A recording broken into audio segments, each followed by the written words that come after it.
Buenas tardes a todos. Queremos agradecer la presencia del arquitecto Fabián Pulti, que hoy nos va a hablar sobre ruido urbano, la legislación en espacios abiertos, exteriores y cerrados, calidad de vida, aislación acústica y confort acústico. Muchas gracias.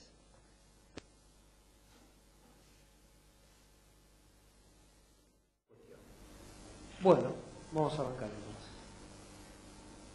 Desde la antigüedad la acústica fue trabajada, por supuesto, los griegos y los romanos, bastante sofisticados, aunque eran empíricos, pero de alguna manera han desarrollado cuestiones que de pronto, al día de la fecha, no han podido ser superadas. Este teatro que ven acá tenía una capacidad de 14.500 espectadores, contra uno habitual de los que vemos hoy de 1.500 a 2.500 personas. Sin ningún tipo de amplificación, lo que se había logrado es que personas que se encontraban casi a 70 metros del lugar donde la persona que estaba hablando, le llegara la voz clara, se pudiera entender lo que se estaba hablando, sin ningún tipo de amplificación. Acá voy a poner esto. Este templo, hay una experiencia que se puede bajar de YouTube. Uno se pone a 40 metros frente al templo, aplaude, y el rebote que viene de este templo, si uno superpone, digitaliza toda esa onda y la pone sobre el canto del pájaro sagrado de los incas, es idéntica. Es algo impresionante. Esto es una de las nuevas cosas, no es tan nuevo, pero bueno, que se descubrió hace algún tiempo. ¿Qué se pensó en primera instancia? Que era un tema de una casualidad. Pero ¿qué pasa? Este tema se ha replicado en otros lugares de esta cultura. Por lo tanto, indudablemente, si es un tema que se ha replicado en otro tipo de edificios, algo ha tenido que ver. Incluso más, a nivel ya muchísimo más grande que lo que es un templo, cuando se han hecho algunas calles sagradas y algún tipo de cosa por el estilo, también tienen condiciones acústicas increíbles que se hayan podido hacer sin la tecnología de hoy en día. Donde el sonido va rebotando por distintos difusores hasta llegar a distancias muy lejanas. ¿Qué quiere decir? Que ha habido un conocimiento y un uso de la acústica. No tenemos ninguna documentación que pueda acreditar esto, pero indudablemente, si esto se ha ido replicando en varias oportunidades, debe ser que algún conocimiento había y se aplicaba para distintos tipos de cosas. Estamos hablando de cosas pero muy antiguas y de culturas bastante diferentes. Vamos a avanzar un poquito. Esto es el Teatro Colón, reconocido por su calidad acústica. Después vamos a hablar un poquito de esto. Tuve la oportunidad de hablar con gente de técnica que trabajó en esto. Y lo bello y lo lindo de la acústica es que si bien hoy se ha desarrollado toda una tecnología muy sofisticada con respecto a esto, hay cuestiones que la tecnología no ha podido descubrir de pronto, ¿no? Y hay muchísimas de las cuestiones que vamos a ver acá que no pasan por tecnología, pasan por conocimientos, por experiencias, por una serie de cuestiones. En el Teatro Colón, particularmente, vamos a ver algunas de las cosas que ocurrieron durante la Reforma, donde hubo que volver, o sea, se trataron de reemplazar algunos materiales y produjo una modificación a la acústica que, digamos, técnicamente no debería haber ocurrido, y hubo que volver a reponer esos materiales antiguos, reciclándolos o viendo de qué manera se podían ayornar, y de esa manera se logró mantener la acústica del teatro. Y cosas que uno desconoce totalmente, tiene una acústica excelente, pero a la vez tenía muchos problemas de acústica. ¿Por qué? El teatro era muy antiguo. ¿Qué es lo que pasó? El tráfico en esa zona de la ciudad de Buenos Aires casi que no existía. Y estaba teniendo muchísimos problemas desconocidos para nosotros, que eran el ingreso del ruido desde el exterior hacia el interior del teatro. Eso se superó, gracias a Dios, con todas las cosas que hay. Entonces se incrementó la calidad de este teatro. Esto es un teatro moderno. Después vamos a ver que existen algunos programas ultra sofisticados donde este diseño es parte de una tecnología que permite saber cuál es la presión sonora, las frecuencias en cada punto de todo esto. Todos estos equipos modernos que vemos en los recitales ahora, son como estas bananas que se llama Line Array.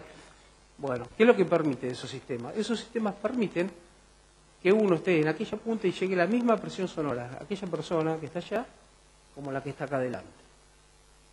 Eso es lo que ha permitido. Hay técnicos para ese tipo de cosas. No nos vamos a meter en eso, pero fíjense lo que ha logrado la tecnología de hoy. Bien, acá hay algunas de las cuestiones que hicieron de ese teatro, hoy en día que se ha estudiado con otra tecnología, que tuviera esas características. Primero vamos a hablar un poquito del sonido en general. El sonido en general es energía en movimiento. Es, digamos, yo estoy hablando, ¿qué hace? Se está transmitiendo a través de un medio que es el aire. Bien, esa energía, ¿qué podemos hacer? Manejarla, correrla, moverla, evitar un rebote, algún tipo de cosa. Pero esa energía general está dividida en frecuencias. Vamos a hablar, pero así, pero de modo muy brutal, para que se entienda. Supóngase que cualquiera entiende lo que es un sonido agudo, un sonido medio y un sonido grave. Hablando así, después vamos a ver cómo se miden y ese tipo de cuestiones. Pero ¿qué es lo que pasa? Este tipo de teatros, no se sabe cómo, si fue un método experimental o qué es lo que pasó, eliminaba algunas frecuencias determinadas, que hacía muy difícil entender la palabra, y realzaba otro tipo de frecuencia. Parece que por la forma de los escalones o algún tipo de cuestiones de... Entonces había un tratamiento muy sofisticado de lo que era el sonido en esos casos.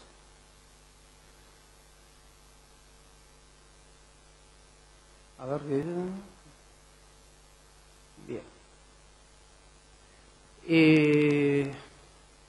Ahora vamos a pasar un poquito a lo que es lo que hoy en día tiene en vilo a casi todas las sociedades, el ruido urbano. El ruido urbano, el aumento del ruido urbano, hoy se ha generado un problema a nivel mundial, por eso algunos países lo han reglamentado y otros están en vías y bueno, y cada uno en un proceso diferente, pero no hay ninguna duda que es uno de los contaminantes, los mayores contaminantes del ambiente, es el ruido, sin lugar a dudas. Europa, sí ya podríamos decir que está casi en su, por lo menos en la Europa occidental, está casi toda reglamentada, o en mayor y menor medida cada país. Alemania creo que es el que va a la cabeza de todo esto.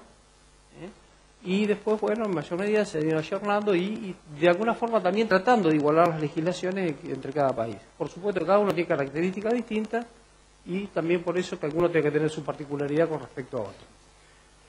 El contaminante del ruido urbano, en lo que es por lo menos la parte de Sudamérica, el único país, ¿qué tal es?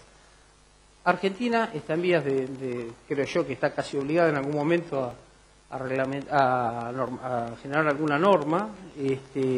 Chile sí la tiene, Brasil no la tiene, pero indudablemente desde el nivel de contaminación acústica que hay, las problemáticas que está trayendo a todo nivel, necesariamente va a ser o que se adopte alguna norma, como lo está haciendo Chile, que lo está adoptando una francesa o una ISO, no me acuerdo, una IRAM. Argentina tiene una norma IRAM que es de ruido, pero está más orientada, es lo único que tenemos normado y por lo tanto lo que estamos usando, que es la norma IRAM 4062 y algunas otras que están asociadas con esa. Pero en sí es una norma de carácter bastante general y a veces no adaptado a algunas particularidades.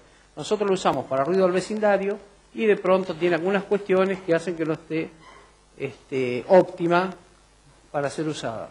Siempre es una norma que está en revisión desde hace muchísimos años, pero a la fecha no hay ningún tipo de adecuación. Bueno, con respecto a lo que son los agentes y ruidos contaminantes, tenemos los ruidos móviles y las fuentes fijas. El ruido ha ido creciendo en los centros urbanos, pero de todo el mundo, y si nos remitimos un poco a la antigüedad, en algunos lugares, estamos hablando del medioevo y todo eso, no se permitía lo que era el pasaje de carruajes durante la noche o se le hacía poner goma a los carruajes para que pudieran circular. O sea que la problemática no es tan moderna como nosotros pensamos, venía desde hace muchísimo tiempo. Y después tenemos lo que es el ruido ambiente en espacios abiertos y cerrados, que vamos a tener un tratamiento especial. ¿Cuáles son las fuentes de ruido móviles? Generalmente todo lo que tiene que ver con el transporte. Aviones, trenes, autos, transporte de carga, que tiene algunas particularidades, y las motos, que ahora vamos a ver qué incidencia tienen en todo este tema. En eso nosotros hicimos una experiencia en Mar del Plata y tenemos mediciones y podemos hablar con propiedad y poder decir, hoy la problemática del ruido urbano, si lo podemos tomar en la zona céntrica, está con las motos de baja cilindrada con los escapes libres. Ni los colectivos, ni los camiones, ni los autos se acercan ni por asomo al ruido que producen estas motos de baja cilindrada. Es increíble.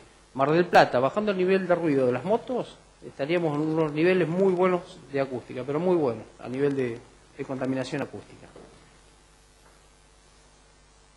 Sonidos y ruidos. Bueno, ahí está. El sonido y ruido tiene alguna subjetividad, ¿no es cierto? ¿Por qué? Sonido y ruido pareciera que fuera lo mismo. ¿El ruido qué es? Aquello que nos molesta. Y puede ser que lo que le moleste a uno no le moleste a otro. ¿Sí? El sonido sería algo agradable, una música que nos guste, alguna cosa por el estilo. Con respecto a las características físicas del sonido y las magnitudes de medición, se usa el decibel. Bastante nombrado, sin que nadie lo sepa, bajar los decibeles, bueno, una frase bastante difundida. El decibel en sí no es un valor como si uno dijera el metro patrón. Tenemos ruido y tenemos mucho rebote, que ese es otro tema también que ahora vamos a ver. Entonces, ¿cuál es la magnitud del decibel? Es el umbral de no escuchar nada a la percepción del sonido. Eso es lo que da el valor al decibel. Es una magnitud. El decibel no es solo una magnitud de medición de sonido, se usa para otro tipo de cuestiones. No es el metro patrón que está en París que dice tiene tanto por tanto. Una vez que se establece el decibel, bueno, todas las medidas que nosotros tomamos, por lo menos para lo que es medición, van a ver ustedes que dice dBA. Esa escala dBA, ¿cuál es? Es la escala que más se parece a cómo funciona el oído humano. Hay varias escalas, A, B y C, pero digamos, la más adecuada dentro del rango de audición del oído humano es la escala dBA. Hay algunas discusiones en baja frecuencia de usar un dBc o otro tipo de escala de medición. Pero bueno, lo que hoy está normado es la escala dBA, que es una escala que hace que el aparato de medición se asemeje al oído humano en cuanto a las características y los rangos de medición. Optimiza en ese rango de medición que escucha el ruido humano esa escala del aparato que nosotros usamos para medir. Ahora, eso, el decibel, ¿qué es? Sería esa medida o esa magnitud que usamos nosotros para la percepción del sonido. Pero después hay otro tipo de medidas que tienen que ver con la presión. Y cuando uno escucha el tiempo dice 1000 y pico de hectopascales o cosas por el estilo. Eso es una unidad de presión. ¿Qué pasa? Cuando el sonido se larga, genera una presión. ¿Qué es el sonido? Una diferencia de presión. Hay una presión acá, otra presión acá, y así se va difundiendo por todo eso. ¿Qué hice? ¿Pasé para atrás o para adelante? ¿Pasé cuándo? Bueno, ahora lo vamos a ir bajando. Pero bueno, entonces hay dos magnitudes que tienen que ver. Cuando nosotros medimos, estamos asimilando el ruido. A ver. Cuando estamos asimilando el ruido a la percepción del oído humano, lo vamos a medir en decibeles, en la escala dBA. Después vamos a ver con qué aparatología se mide. Ahora, cuando estamos hablando de la presión sonora dentro de un ambiente, empezamos a hablar de otro tipo de unidades, que serán micropascales, hectopascales, pascales, o cualquier unidad que tenga que ver con otro sentido que no sea el médico. Bien. El oído humano. Ahí está. ¿Qué es lo que percibe el oído humano cuando percibe el sonido? Nada más que una diferencia de presiones. ¿Qué es lo que hace esa diferencia de presión? Se mueve sobre una membrana, va por el canal auditivo y genera una corriente eléctrica que percibe el cerebro. Entonces, el sonido existe en la medida que tenga por dónde difundirse. Y ahora vamos a ver qué características y qué diferencias que ocurre con el sonido de acuerdo al medio que usa para transmitirse. Creo que en la escuela primaria nos ponían una campana, hacían vacío, ponían un despertador adentro, lo hacían sonar y afuera no escuchábamos nada. ¿Por qué? Porque no había ninguna manera de que se propagara. En el vacío el sonido no se puede propagar. Necesita un medio sólido, necesita un medio como el aire. Van a ver después cómo cambian las características, hasta dónde llega el sonido de acuerdo a la humedad del aire, a las características del día. Si uno quiere repetir, ¿qué es lo que pasa? Uno va un día y hace una medición. Esa medición tiene que ver con la presión atmosférica del día, con el grado de humedad, con un montón de cuestiones, con la temperatura, sustancialmente, que modifica muchísimos tipos de cosas. Entonces, para poder repetir una medición, tendríamos que repetir todas esas condiciones de ese momento. O sea, yo creo que una medición difícilmente se pueda replicar y hacer 2 veces la misma medición. Difícilmente. ¿Por qué? Porque tiene tantos factores externos que la modifican. Uno podría lograr decir, bueno, el día tal hacía 20 grados, o busquemos un día 20 grados con el mismo grado de humedad, con una serie de características. O sea que sería casi imposible que uno pudiera hacer la misma medición. La medición es lo que está pasando en ese momento.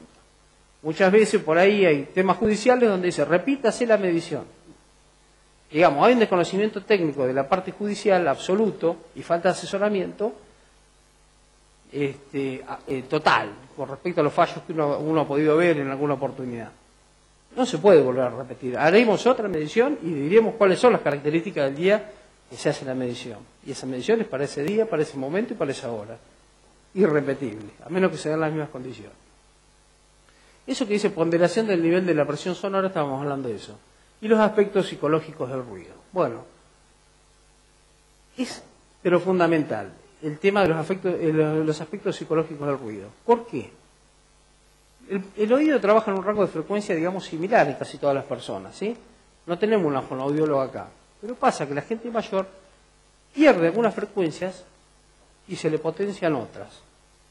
Entonces, ¿qué es lo que pasa? Lo que escucha uno no lo está escuchando el otro.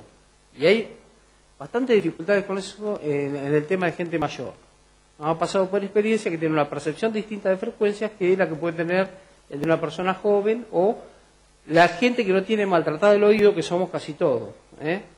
Porque de alguna manera nosotros nos maltratamos muchísimo con cuestiones que parecen bastante tontas, que uno no se daría cuenta, como el de usar un auricular en el interior del oído. Eso es tremendo estos tipos de auriculares que van dentro del canal auditivo. Digamos, cualquiera es malo si está pasando por encima de cierta cantidad de presión sonora. Pero esos que van al interior, es impresionante el nivel de presión que generan sobre el tímpano.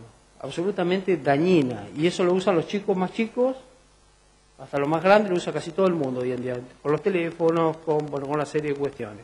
Entonces, ese tímpano maltratado tiene también características particulares. Pierde algunas frecuencias, se le modifican en otras. Bueno, uno de los problemas que hay generalmente, que tiene generalmente la gente que pasa música, eso pasa muchísimo, y nos pasa a cualquiera, porque es un efecto físico.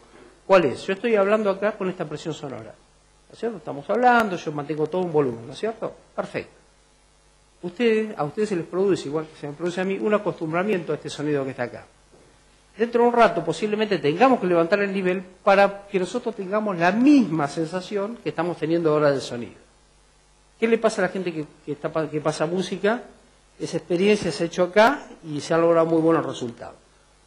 En un momento se detecta que generalmente las problemáticas de ruido molesto se daban, digamos, en comercio, ¿no es cierto?, de actividad nocturna. Uno decía, pero ¿qué pasa? Entre las 3 y 3 y media, todos tenían problemas de ruido molesto y generaban molestia a los vecinos.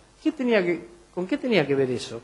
Los disjockeys a las 3 y media arrancaban el boliche cuando no había nadie con la música fuerte, a las 3 y media subían, porque para ellos la música estaba para tener la misma sensación sonora subían. Y ahí ya las relaciones acústicas que tenían resultaban totalmente insuficientes. Pero no era que están todos locos que hacen cualquier cosa, porque parecía eso, parecía que lo hacían a propósito, no.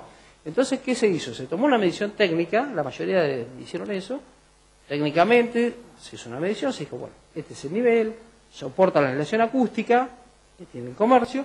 Entonces, a partir de eso se fijaron algunos parámetros ya técnicos con los equipos sofisticados y modernos que hay hoy en día, ¿no es cierto? Entonces, bueno, se pusieron determinados valores, hubo quien le puso una cinta, quien sabía que no se tenía que pasar de acá, y con la concientización de la gente, ¿qué pasó?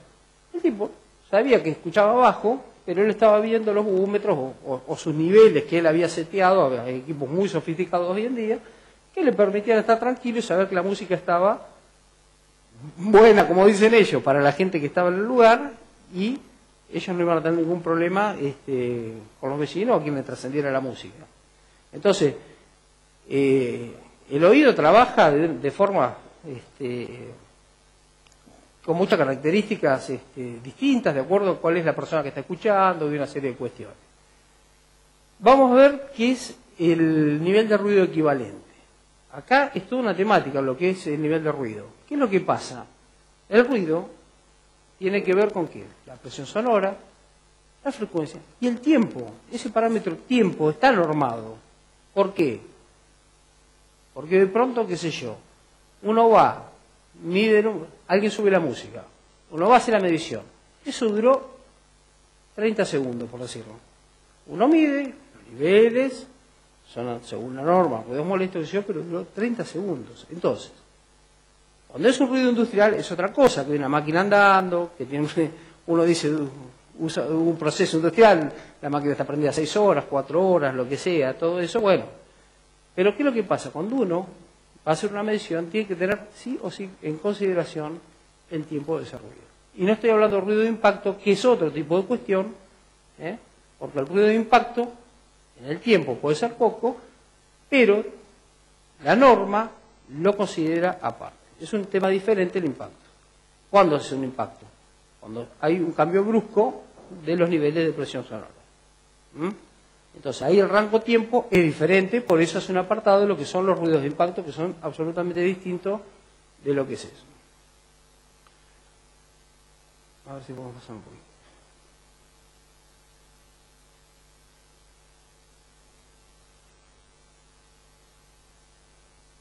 Bueno, acá está lo más importante, el efecto del ruido sobre las personas. Bueno, son increíblemente dañinos los efectos. ¿Por qué? Generalmente nosotros tenemos un concepto de ruido molesto cuando tiene niveles que a uno le hacen doler o que le producen un daño al oído, que tienen que ver más con lo que es la industria, ese tipo de cuestiones. Gente que trabaja en ambientes muy ruidosos durante muchísimas horas, o con martillos neumáticos, o con ese tipo de cuestiones. Esa gente está sometida a ruidos increíbles, muchas veces no usan las protecciones, se produce un daño en poquísimo tiempo, o una serie de cuestiones. Pero hay otro tipo de molestias. ¿Cuáles son? La perturbación del sueño. Bueno, nos pasa todo. Esto es casi, lo estoy hablando, pero a cualquiera le pasaría. Uno no duerme un día, es una cosa. Uno no duerme 2 días, se modifica totalmente. Uno no duerme 3 días, y ahí los quiero ver. Y de ahí el sucesivo, qué es lo que va a pasar. Entonces, la perturbación del sueño es tremenda. Porque uno, bueno, ese día fue cansado de trabajar, no durmió, pasa una serie de cuestiones. Pero la acumulación de eso es tremendo el efecto psicológico que causa. Es impresionante. Ese es uno. Los efectos psicofisiológicos. Bueno, ¿qué es lo que pasa? Tiene efectos sobre el físico, pero efectos tremendos. Y ahora vamos a ver quiénes hacen ruido, por qué no saben ni qué hacen ruido, porque saben hacer ruido. ¿Cuál es el tema? Cuando uno está sometido a determinadas frecuencias, se produce un efecto sobre un cuerpo, con otras frecuencias otras, y todo ese tipo de cuestiones. ¿Qué es lo que pasa? Está generalmente asociado a un aumento de la presión sanguínea inmediato, arritmias, el corazón se mueve más rápido, tiene montones de efectos dentro de lo que se ha estudiado. Y de hecho, los alemanes y todos eso han hecho estudios en los lugares de internación y lugares de clínicas, que deberían ser lugares silenciosos, han hecho neonatología con toda la aparatología. Uno ve una película, escucha pip, pip, y ya sabemos de qué estamos hablando, que no estemos viéndolo. Son los aparatos que marcan el ritmo cardíaco, todo eso. Los ruidos en hospitales son muy complicados y ahora están teniendo un tratamiento especial. ¿Por qué? Porque sobre una persona que está enferma estamos haciéndole un daño mucho mayor. A veces perceptible y a veces no. Uno a veces sale de un ambiente y está escuchando, uno está trabajando en una oficina, los tubos fluorescentes, todo ese tipo de cuestiones. Uno sale con la cabeza que no sabe qué es lo que pasó. Eso la norma lo considera. Vamos a ver qué es eso. Uno escucha un nivel de ruido general, ¿no es cierto? Pero ¿qué es lo que pasa? Adentro de ese paquete de ruido hay un montón de frecuencias y hay una que se destaca por encima de las demás. ¿El oído lo puede percibir? No. Sí y no, diría. Uno no podría darse cuenta de decir, hay una molestia, pero está produciendo un efecto directamente sobre el cerebro. Entonces, ¿qué es lo que pasa? Cuando uno hace una medición de ruido y detecta algunas frecuencias, que generalmente son las agudas, las más molestas, se penaliza en mayor medida. Digamos, un ruido puede ser no molesto, uno va a mide, está al límite de ser un ruido molesto, según la norma. Pero cuando uno detecta una frecuencia determinada, la norma determina que se le aumentan 2 decibeles más y ese ruido pasa a ser molesto. Fíjense cómo trabajan las cosas. Y después tenemos algo muy sofisticado, que es cuando el ruido se hace profeso. Cuando uno va a una fiesta electrónica, uno tiene unos graves que asustan, que hacen temblar todo. Eso tiene que ver con la percepción física del sonido. Europa tiene hasta pistas, vos que viviste en Europa, no sé si tuviste la oportunidad, Hay pistas donde el sonido sale de abajo y uno tiene la sensación permanentemente. Uno va y se le mueve el pantalón y siente el sonido permanentemente. Ese ruido no es ninguna casualidad. La gente que usa ese sonido sabe lo que está armando, sabe las frecuencias con las cuales está trabajando y después tiene que ver con un montón de cosas más. Con consumo, con otro tipo de cuestiones. Es muy sofisticado esa gente. Hay gente que no va y está haciendo ruido porque no sabe nada de lo que está haciendo. Pone malos equipos, el lugar es inconveniente, pone un bafle gigante así para este salón, porque es lo que tiene, bueno. Y después tenemos la gente que hace ruido muy sofisticado. ¿Por qué? Porque tiene que ver con un tipo de música, con una sensación sensorial de lo que es ese sonido, con un tipo de música, con una serie de cuestiones. Esa gente sabe perfectamente lo que está haciendo y tiene los equipos con los cuales hacer eso, ¿no es cierto? También para que aguanten los baffles y ese tipo de cuestiones. Entonces, el efecto del sonido es sobre el cuerpo humano, tiene consecuencias de todo tipo. A veces no es el daño de que uno no pueda escuchar, que le rompa un tímpano, una serie de cuestiones. Tiene otros tipos de efectos, aumento de la presión. Las cuestiones psicológicas son enormes, enormes. Yo de alguna manera a veces he ido viendo algunos fallos que uno tiene oportunidad de ver de lo que va pasando con la justicia. Uno dice, es increíble, pero bueno, un caso en Buenos Aires, una persona no puede dormir un día, no puede dormir dos, tercer día llama al municipio, era un domingo, no había quien fuera ni nada por el estilo, esta persona va, agarra un arma, tira un tiro contra el vecino, contra la puerta, no fue tampoco tan dañoso ni que lo mató ni que lo hirió, pero bueno, tira un tiro contra la puerta del vecino, una cuestión por el estilo, y una consideración muy especial por parte del juzgado para esa persona.